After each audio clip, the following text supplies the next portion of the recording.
ओफो नैना बेटा, ये सब क्या है? तूने फिर से रोटी के साथ अचार और चटनी बना दी। फ्रिज में सब्जियां रखी हैं, वो क्यों नहीं बनाई? माँ आप जो बनाए खा लो ना। आपको पता है सब्जी बनाने में कितना टाइम लगता है। पहले उसको धो, छीलो, काटो और फिर बनाओ।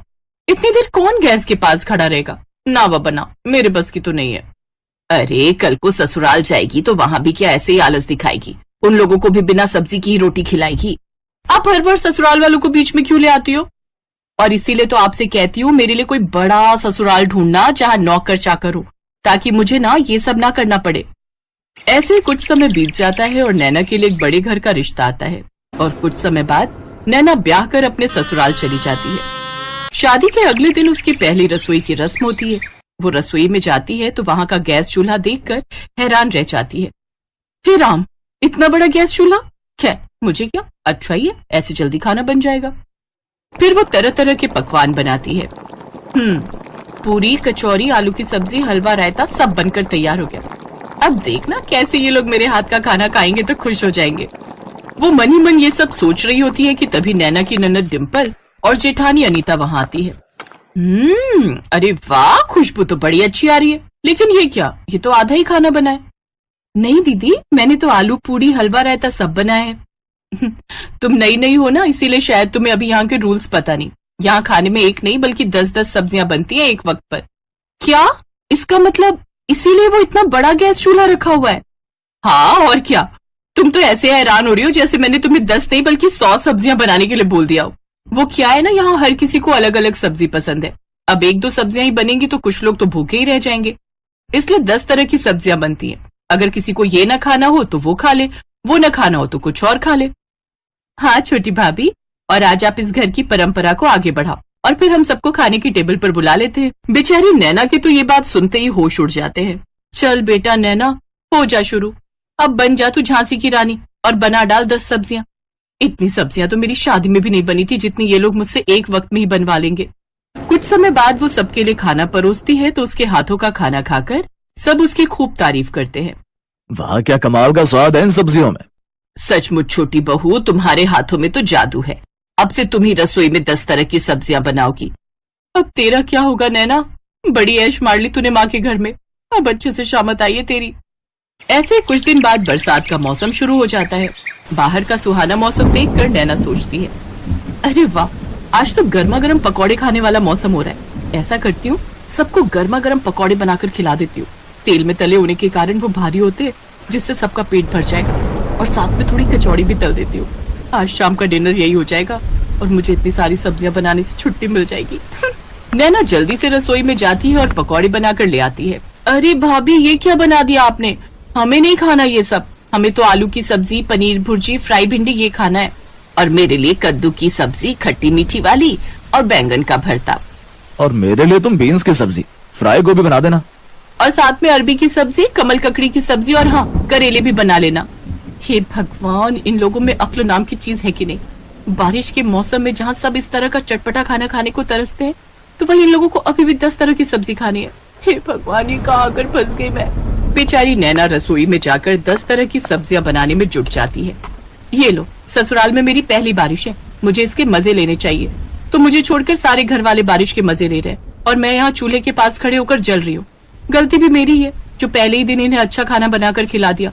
पहले पता होता तो लाल मिर्च का सारा डब्बा उड़ेल कर बना देती इनके लिए, फिर कभी नहीं बोलते मुझे सब्जी बनाने के लिए। गुस्से में नैना खाना बना रही थी कि तभी सब्जी का गर्म गर्म छींटा उसकी आंख में लगता है। मेरी माँ। धीरे धीरे उसकी आंख लाल होने लगती है। फिर रात को जब वो सोती है तो जलन के मारे उसे और तकलीफ होती है, जिस कारण वो ठीक से सो भी नहीं पाती। मेरी आंख। अरे नैना, ये तुम्हारी आंख में लालपन तो बढ़ते जा रहा है।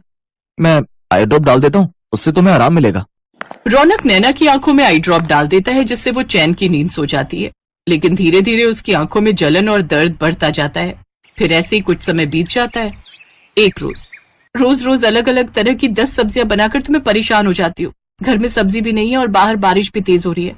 एक काम करती हूँ, आज आलू की अलग अलग तरह की 10 सब्जियां बना देती हूँ।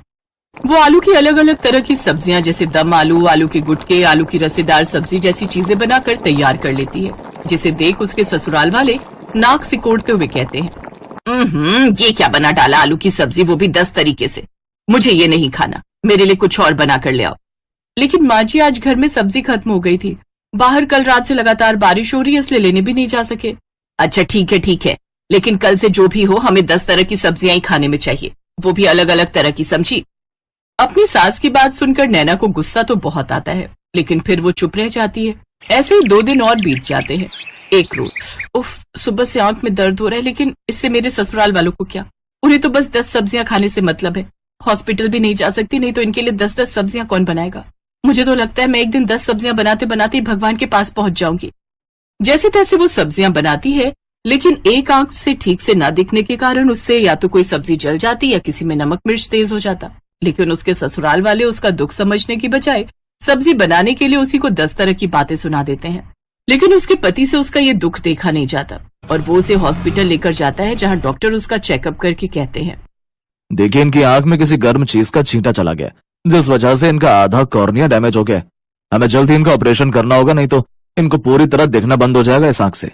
अगले दिन ऑपरेशन की अपॉइंटमेंट मिलने के बाद वो उसे लेकर घर आ जाता है, जहां उसकी जेठानी उससे कहती है, आज तो तुमने जैसे भी बेकार सब्जियां बना दी, लेकिन कल 10 तरह की अच्छी सब्जियां बना लेना, क्योंकि कल घर में मेरे मायके वाले आ रहे हैं। अब बस भी करो आप सब, मेरे घर में जितना मर्जी सब्जियां बनाओ, लेकिन अकेले एक इंसान से नहीं बल्कि पूरे परिवार मिलकर। आपको पता है सब्जी का छींटा जाने से इसकी आधी आंख खराब हो गई है। फिर अगले दिन वो उसे ऑपरेशन के लिए ले जाते हैं, जहां उसका सफल इलाज होता है और उसे पूरी तरह दिखना शुरू हो जाता है। 3 दिन बाद वो घर आती है तो उसकी सास उससे, हमें माफ कर दे छोटी बहू, तेरे आने से पहले हमने नौकर रखा हुआ था, लेकिन 10 सब्जियों से परेशान होकर वो भी भाग ही गया। फिर हम सब मिलकर ही सब्जियां बनाने लगे, लेकिन तेरे आने के बाद हमने सब तेरे ऊपर ही छोड़ दिया, जिस कारण तेरी ये हालत।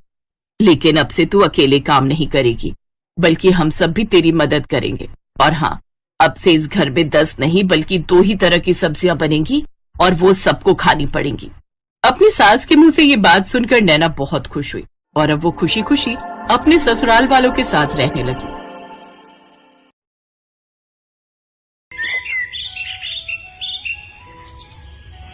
नूरपुर गांव में रहने वाली सीमा और अंकु 2 भाई बहन थे। वो बचपन से ही अनाथ थे।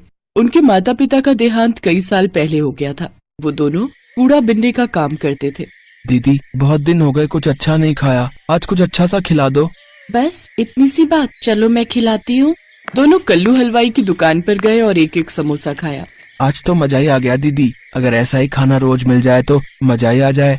नहीं भाई, रोज रोज हम ये अमीरों वाला खाना नहीं खा सकते। हमारे पास जितना है उसी में संतुष्ट रहना सीख। कुछ रोज बाद उस गांव में तेज बारिश आई और उनकी झोपड़ी बह गई। उनके पास जो भी सामान था वो बारिश में बह गया। दीदी आप रो मत, हम सेठ को जाकर बताते हैं तो वो हमारी कुछ न कुछ मदद जरूर करेंगे। वो खड़ूस कहीं का सेठ, वो तो एक नंबर का लालची है, भला वो हमारी क्या मदद करेगा। चलो तो दीदी एक बार हम उनको अपनी परेशानी बताते हैं। उनका सेठ बड़ा ही खड़ूस था। वो हमेशा उनको कबाड़ के बेहद ही कम पैसे देता था। कुछ देर बाद वो दोनों सेठ के घर पहुँचे और सीमा ने मालिक से कहा, सेठ जी कुछ पैसे चाहिए, खाना खाना है, बारिश में हमारा घर और सब सामान बह गया, हम जल्दी कबाड़ा बिनकर आपके पैसे लौटा देंगे। तभी सेठ की पत्नी उर्मिला भी वहाँ आ जाती है। उर्मिला बहुत ही बुरे स्वभाव की थी। पैसे क्या पेड़ पर उगते हैं? सेठानी जी आप जो कहोगे मैं करूँगी। मेरा छोटा भाई है, इसे लेकर मैं कहाँ जाऊँगी? आपकी दुकान के बाहर जो टीन का छप्पर है उसके नीचे ही रह लेंगे। ठीक है रह लेना, लेकिन दुकान के बाहर क्यों? यहाँ हमारे तबेले में रह लेना, लेकिन उसके बदले में तुम्हें मेरे घर का सारा काम करना होगा। रहने के साथ 2 वक्त की रोटी भी दूंगी तुम दोनों को। बोलो मंजूर है? ठीक है मालकिन, मुझे मंजूर है। बारिश का मौसम था। दोनों भाई बहन तबेले में जो खाली जगह थी वहाँ बोरा बिछाकर सो जाते हैं और अगली सुबह घर का सारा कामकाज निपटाकर कूड़ा बिनने के लिए निकल जाते हैं। दीदी आज सेठानी के घर पकवान बनने की बहुत ही अच्छी खुशबू आ रही है, लगता है कचौड़ी बन रही है। आज तो मजा ही आ जाएगा कचौड़ी खा के। मैं तो सोच रही हूँ जल्दी से थोड़े से पैसे इकट्ठे हो जाएं, फिर हम अपनी झोपड़ी फिर से डाल लेंगे। तब तुम्हारी ये बहन तुम्हें अपने हाथों से कचौड़ी बनाकर खिलाएगी। कुछ देर बाद सेठानी 4 सूखी रोटी और रात की दाल लाकर उन्हें थमा देती है। सेठानी आप तो कचौड़ी बना रही थी, अंकु कब से उसकी ताक में बैठा था, उसका बहुत मन था। चुप कर, तू ये अमीरों का खाना है और तुम जैसे भिखारियों के लिए नहीं है। चुपचाप से ये दाल रोटी खाओ और फिर सो जाओ। सुबह 4 बजे उठकर गाय भैंस को चारा भी डालना है तुम लोगों ने।